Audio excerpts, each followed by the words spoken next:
बड़ी सी डिजिटल दुनिया में हम खुद को सेफ कैसे रख सकते हैं। चलिए एक बहुत ही आम सी बात से शुरू करते हैं। कभी सोचा है कि कोई ऑनलाइन शॉपिंग साइट कैसे याद रखती है कि पिछली बार क्या खरीदा था, या कोई ऐप हमारा नाम कैसे याद रख पाता है? इन सब का जवाब डेटा की दुनिया में ही छिपा है। और बस यहीं से हमारा पहला सेक्शन शुरू होता है, डेटा को समझना। देखिए, हर चीज की शुरुआत होती है ये जानने से कि सारी जानकारी को ऑर्गेनाइज कैसे किया जाता है। ठीक वैसे ही जैसे एक बहुत बड़ी लाइब्रेरी में किताबें रखी होती हैं, तो इस डिजिटल लाइब्रेरी को ही कहते हैं डेटाबेस। सोचिए, ये एक ऐसी शानदार अलमारी है जिसमें हर फाइल, हर जानकारी अपने बिल्कुल सही जगह पर रखी है, ताकि जब भी हमें उसकी ज़रूरत हो वो फौरन मिल जाए। अच्छा, अगर डेटाबेस ना हो तो एक बहुत बड़ी प्रॉब्लम सामने आती है, जिसे कहते हैं डेटा रिडंडेंसी। जरा सोचिए, किसी एक इंसान का पता 5 अलग-अलग फाइलों में लिखा है। अब उसने घर बदल लिया तो क्या होगा? उसे 5 फाइलों में जाकर अपना पता बदलना पड़ेगा, और अगर एक भी जगह बदलना भूल गए तो सारी जानकारी में गड़बड़ हो जाएगी। बस यही है डेटा रिडंडेंसी। तो इस गड़बड़ी का हल क्या है? इसका हल है DBMS, यानी डेटाबेस मैनेजमेंट सिस्टम। ये एक सुपरवाइजर की तरह काम करता है। ये ना सिर्फ एक ही जानकारी को बार बार लिखने से रोकता है, बल्कि ये भी पक्का करता है कि हमारा डेटा सेफ रहे, उसे दूसरों के साथ शेयर करना आसान हो, और जरूरत पड़ने पर उसका बैकअप भी लिया जाए। जानकारी को बार बार है। इसका हल है DBMS, यानी डेटाबेस मैनेजमेंट सिस्टम। ये एक सुपरवाइजर की तरह काम करता है। ये ना सिर्फ एक ही जानकारी को बार बार लिखने से रोकता है, बल्कि ये भी पक्का करता है कि हमारा डेटा सेफ रहे, उसे दूसरों के साथ शेयर करना आसान हो, और जरूरत पड़ने पर उसका बैकअप भी लिया जा सके। देखिए, पहले के जमाने में डेटा फ्लैट फाइल्स में रखा जाता था, जो बस एक सिंपल सी लिस्ट की तरह होती थी। लेकिन आज हम रिलेशनल डेटाबेस का इस्तेमाल करते हैं। इसमें कई सारी टेबल्स एक दूसरे से जुड़ी होती हैं, जैसे MySQL, जिसे आज दुनिया की बड़ी बड़ी वेबसाइट्स इस्तेमाल करती हैं। ये तरीका पहले से कहीं ज़्यादा पावरफुल और ऑर्गेनाइज्ड है। तो सवाल ये है कि ये डेटाबेस की टेबल बनती कैसे है? इसमें 2 बहुत ज़रूरी चीज़ें होती हैं, फील्ड और रिकॉर्ड। फील्ड समझ लीजिए एक कॉलम का नाम है, जैसे नाम या उम्र, और रिकॉर्ड वो पूरी की पूरी रो होती है जिसमें एक इंसान की सारी जानकारी होती है। अब आता है सबसे मज़ेदार हिस्सा, इन अलग अलग टेबल्स को आपस में जोड़ा कैसे जाता है। इसके लिए 2 खास कीज होती हैं। प्राइमरी की हर रिकॉर्ड के लिए एक यूनिक ID कार्ड की तरह है, जिससे उसकी अपनी एक अलग पहचान होती है, और फॉरेन की एक पुल की तरह काम करती है।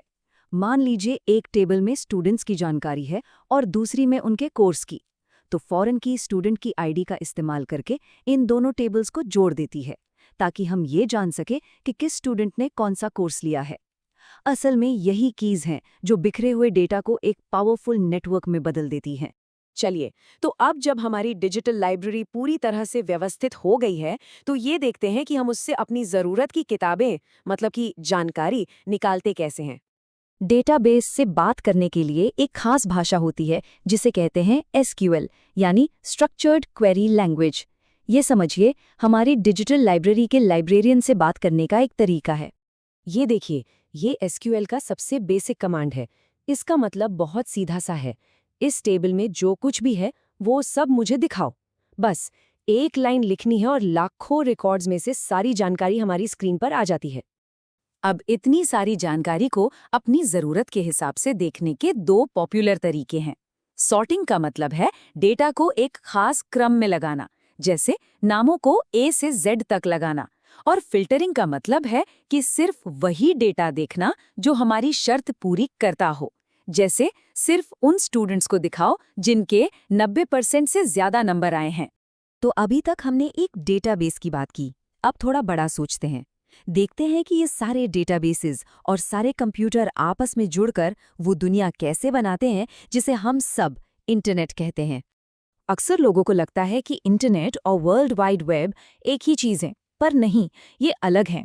इंटरनेट समझिए तारों, केबलों और कंप्यूटरों का एक फिजिकल नेटवर्क है, यानी वो सड़कें जो शहरों को जोड़ती हैं, और वर्ल्ड वाइड वेब उस नेटवर्क पर मौजूद जानकारी का खजाना है, जैसे उन सड़कों पर चलने वाली गाड़ियाँ, दुकानें और लोग। ये नेटवर्क भी कई तरह के होते हैं। सबसे छोटा होता है लैन, यानी लोकल एरिया नेटवर्क, जो एक घर, एक ऑफिस या एक बिल्डिंग तक ही रहता है। अब जब कई सारे लैन मिलकर एक बड़े इलाके को जोड़ते हैं तो वो बन जाता है मैन, यानी मेट्रोपॉलिटन एरिया नेटवर्क। ये एक पूरे शहर को कवर कर सकता है। और सबसे बड़ा नेटवर्क होता है वैन, यानी वाइड एरिया नेटवर्क, जो देशों और महाद्वीपों को एक दूसरे से जोड़ता है। और हाँ, इंटरनेट खुद वैन का सबसे बड़ा और सबसे बेहतरीन उदाहरण है। ये दिखाता है कि कैसे पूरी दुनिया एक दूसरे से जुड़ी हुई है। इस बड़े से नेटवर्क का एक बहुत आम इस्तेमाल है अपनी बात को दुनिया तक पहुंचाना, जैसे कि एक ब्लॉग के जरिए। ये एक ऑनलाइन डायरी की तरह है जिसे कोई भी पढ़ सकता है, और इसे शुरू करना तो बहुत ही आसान है।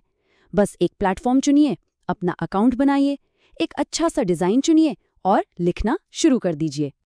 अच्छा, जब हम इस डिजिटल दुनिया से इतना ज़्यादा जुड़ चुके हैं तो अपनी और अपने डेटा की सुरक्षा करना सबसे ज़्यादा ज़रूरी हो जाता है। तो अब हम आ गए हैं अपने आखिरी और सबसे ज़रूरी सेक्शन पर। फायरवॉल के बारे में कभी सुना है? समझिए, ये हमारे कंप्यूटर का एक डिजिटल बाउंसर है। ये आने और जाने वाले हर डेटा को चेक करता है और किसी भी खतरनाक चीज़ या हैकर को अंदर घुसने से रोक देता है। ऑनलाइन दो बड़े खतरे हैं, फिशिंग और स्पैम। स्पैम तो बस फालतू के विज्ञापन वाले ईमेल होते हैं जो थोड़ा परेशान करते हैं। लेकिन फिशिंग, ये बहुत खतरनाक है। ये एक तरह का धोखा है जिसमें हैकर्स आपको नकली वेबसाइट या ईमेल भेजकर आपका पासवर्ड और पर्सनल जानकारी चुराने की कोशिश करते हैं। इन खतरों से बचने का पहला कदम है एक मजबूत पासवर्ड। इसके बस 4 नियम याद रखने हैं।